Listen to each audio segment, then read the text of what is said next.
ታስፈልጊው ሰዓት እጠራሻለሁኝ፣ ትመጫለሽ። እዚህ ሳታልፍ ነው ማስመለስን ችግር የለውም። እሱ እኔ ካንተ ጋር ብጋፋ ይሄ ጨቅላ ነው። አንተ የኛው ነገር መስራት ስላቆመ ተሰባብረዋለሁ። ልጅ አልጋፋ በሚቀበል መንገድ ግን እንዲያፍንጫንሽ ይቀበላል። ይዞት ሂዶ ነበረ ወደ ውጭ።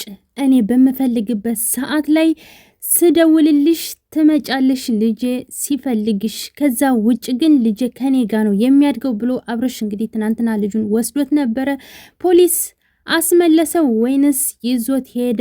ሩታ በእጇ ልጇን ተረከበች ወይስ አልተረከበችም የሚለውን የማሳውቃችሁ ይሆናል። እስከ ቪዲዮ ፍጻሜ አብራችሁን ቆዩ። አሰላሙ አለይኩም ወራህመቱላሂ ወበረካቱ። ውድና የተከበራችሁ የቻናሌ ቤተሰቦች ሰላማችሁ ይብዛ። ለዚህ ቻናል አዲስ ከሆናችሁ ሰብስክራይብ እያደረጋችሁ ቤተሰብ ሁኑ። ታማኝ አዳዲስ ፈጣን የሆኑ ቪዲዮዎች ይለቀቅበታል ይሄ ቻናል። በደውል ምልክቷን መጫን አለባችሁ፣ ምክንያቱም የምለቀው ቪዲዮ በፍጥነት እናንተ ጋር እንዲደርሳችሁ ማለት ነው። እናም እንግዲህ ትናንትና ሩታና አብርሽ በጣም ፉክክር ውስጥ ነበሩ ማለት ነው። ምክንያቱም ሩታ ስትጨፍር ከደስታ ጋራ ወይንም ስትወዛወዝ ወይንም ደግሞ ሻማዎችን አብርታ ሮማንቲክ የሆነ ላይፍ እንግዲህ እያሳለፉ ከቤት ከፍቶ ሲገባ በድንገት ይህንን ተመለከተ። እናም በጣም ተናደደ። ልጄን እያስለቀሽ እንዴት እንደዚህ ታደርጊያለሽ ብሎ እንግዲህ በጣም ተናዶ ነበረ ማለት ነው። እና ትናንትና ደስታን አስወጥቶት ነበረ። እናም ተመልሶ ልጄን እኔ ነኝ ይዤ የምሄደው፣ ስደውልልሽ ብቻ ነው መተሽ ልጄን ሲፈልግሽ ታገኘዋለሽ ብሏት ነበረ ማለት ነው። እና እሷም ደግሞ ምላሿ አትደውልልኝ፣ እኔ ራሴ እንዴት እንደምቀበልህ ታውቃለህ፣ አታቀኝም ማለት ነው። በማልደራደርበት ነገር ነው የመጣህብኝ ብላ ተናግራለች ማለት ነው። እና ይሄ ልጄ ማለት ቀልድ አይደለም፣ የማልደራደርበት ነገር ነው። ከማንም አለሌ ጋራ ከማንም ባለጌ ጋራ ልጄ ሊያድግ አይችልም በፍጹም። የኔ ልጅ 3 ወሩ ነው። ይሄ ህፃን ደግሞ ከእናቱ ጋር ነው ማደግ ያለበት ብላ እንግዲህ ስትናገር ነበረ ማለት ነው። እና እንግዲህ አብርሽን ወዳው ከበር ሳይወጣ ማለት ነው ታስመልሰዋለሽ ማለት ነው። ገባችሁ? እኔ እንደሰማሁት ከሆነ ልጁን ወዳው አብርሽ ለፖሊስ ደውላ ምናምን ታስመልሰዋለሽ ማለት ነው እንጂ በፍጹም ጸጥ ብላ አታየውም ሲወስደው ማለት ነው። በእርግጥ አሁን በሩን ከፍታ ነው ምናምን የሸኘችው። እኔ ልጁን አምጣ ብዬ ካንተ ጋር ብጣላ ብጋተት አይምሮ ማሰብ ስላቆመ በትክክል ስለማያስብ ልጁን ትቃጭብኛለህ። ስለዚህ ካንተ ጋር ምንም እጋተተው መጣለውም ነገር የለም። ነገር ግን ይሄ የማልደራደርበት ነገር ነው። ከዚህ ከበር ሳታልፍ እቤት ሳትደርስ ነው እማስመልሰህ ብለዋለች ማለት ነው። እናም ሩታ እንግዲህ ወደው ቀልጠፍ ብላ ገብታለች ማለት ነው። ስልክ ልትደውል መሰለኝ። ለማንኛውም ዞሮ ዞሮ ልጁን ታስመልሰዋለች ማለት ነው። ገባችሁ? አንደኛ ልጅ ማደግ ያለበት ከእናቱ ጋር ነው በነገራችን ላይ። ምክንያቱም ህፃን ልጅ ያለቅሳል፣ ብዙ ነገሮች ያስፈልጉታል። የእናት እንክብካቤ እና የአባት እንክብካቤ አንድ ሊሆን አይችልም። እናም ስለዚህ ቀጥታ ልጁን ይመልሰዋል ማለት ነው። የትም ይዞት አይሄድም በነገራችሁ ላይ። ምክንያቱም ይሄ ነገር ከባድ ነው። አብርሻውን ሊያዝ ቢል ራሱ አይችልም ማለት ነው። ልጅ ማሳደግ ቀልድ አይደለም።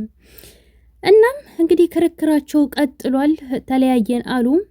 የተለያዩም አይመስሉም። ምክንያቱም ጭቅጭቃቸው በቃ እኔ እንደምን ልበላችሁ ቶሚና ጀሪ የሆኑብኝ ማለት ነው። እሷም ከሱ ርቃ አትርቅም፣ እሱም ከሷ ርቆ አይርቅም። ሁሌ ክርክር ነው። ሁሌ በቃ ለትዳር ማለት ትዳር አዲስ ትዳር ለሚይዙ ሰዎች ጉጉትን ሳይሆን ተስፋ መቁረጥን፣ የትዳር አሰልችነትን፣ የትዳር በቃ ማስጠላትን ነው እያስተላለፉ ያሉት በነገራችን ላይ ማለት ነው። እና ሁለታቸውም የሚሰሩት ነገር ደስ አይልም። ሲቀጥል ደግሞ እንግዲህ ሩታ አብርሽን እያባሸቀችው ነው ያለችው ማለት ነው። በጣም ብሽቅሽቅ ምንድን ነው ይባል ብሽሽቅ ውስጥ ገብተዋል።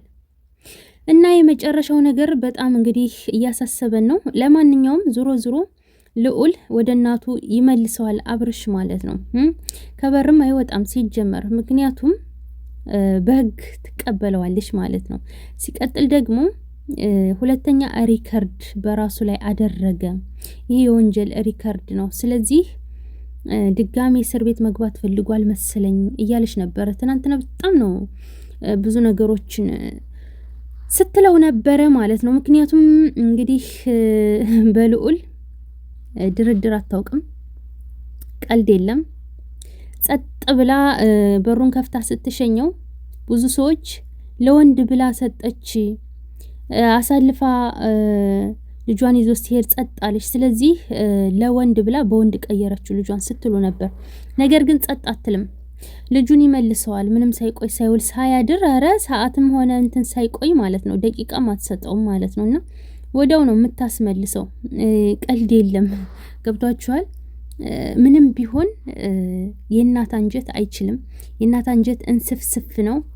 እንደዚህ እንደ ቀላል ነገር እንዲህ እንትን ብላ የምትሰደው አይደለችም ማለት ነው። እና እኔ ራሱ በጣም እሬት ትላለች ብዬ ነበር። እሬት ስላችሁ ትናደድና የሆነ ነገር ታደርጋለች። በቃ አላቅም። የሆነ ታይም ላይ ማሂ ፕራንክ ተደርጋ ነበር በልጇ ማለት ነው። ኪድ ፕራንክ አድርጓትና በቃ መሬት ላይ ነው በቃ ወድቃ እሪታዋን ስታቀልጥ የነበረው። ምክንያቱም ስንት ዋጋ እንደከፈለች ታውቃለች ራሷ። ገብቷቸዋል። እናት አንጀቷ አይችልም። እና ይህንንም ደግሞ እንደዛ ብዬ ነበረ። እያለች እያለቀሰች ትመጣለች ሲባልም እንግዲህ በቲክቶክ ስለ እኔ መጥፎ ነገር ሰማን ትላላችሁ፣ ወረቀት ያዙ፣ ማስታወሻ ያዙና ጆአናም ሁላ ብላ እንግዲህ ሩታ ጥርግርግ እያደረገቻቸው ነው ትናንትና ማለት ነው። እና ታለቅሳለች ሲባል ያው በቲክቶክ እንግዲህ ፏዝ እንጥብላ መታለች። እሱንም ቪዲዮ እንደውም ለቀቄላችኋለሁኝ ማለት ነው። እናም አብርሽ ልጁን ይዞት አይሄድም፣ ይመልሰዋል ማለት ነው። በቃ አለቀ፣ ይመልሰዋል። ሩታ ከልዑሌ ተለይታ አንድ ቀን ማደር አትችልም። ገባችሁ? በጭራሽ አትችልም። እናም በሩን ከፍታ የሰደደችው ልጁን አምጣ ክርክርና ጭቅጭቅ ስንገጥም እንትን ማለት ይቀጫል ወይንም የሆነ ነገር ይሆንብኛል ብላ ነው እላችኋለሁ። በተረፈ ወዳችኋለሁ። ላይክ ሰብ ማድረጋችሁን አትርሱ። 5000 እስኪ ያስገቡኝ ጋይስ፣ ተባበሩኝ። 5000 አስገቡኝ ማለት ነው። የኔ ውዶች ስወዳችሁ፣ ፈጣሪ ጠብቃችሁ፣ ሁሌም ደስተኛ ሆኑልኝ። የትዳር አጋራችሁ ደግሞ የሚያከብራችሁ፣ ተከብሮ የሚያስከብራችሁ፣ ጀግና የሚወዳችሁ፣ የሚያፈቅራችሁ፣ የሚታዘዛችሁ ያደርግላችሁ ማለት ነው እንጂ እንደዚህ የተግማማ ትዳር እንዳይሰጣችሁ። ክብር የሌለበት ምናምን በጣም ነው የሚደብረው። ልጅም ወልዶ እንደዚሁ የተከባበረ ነገር የሌለበት በጣም ነው የሚደብረው። እና እንደዚህ ነገር ፈጣሪ ይጠብቃችሁ እላችኋለሁ ውዶችዬ። እና ዛሬ እንግዲህ በጉጉት ቪዲዮን እንጠብቃለን።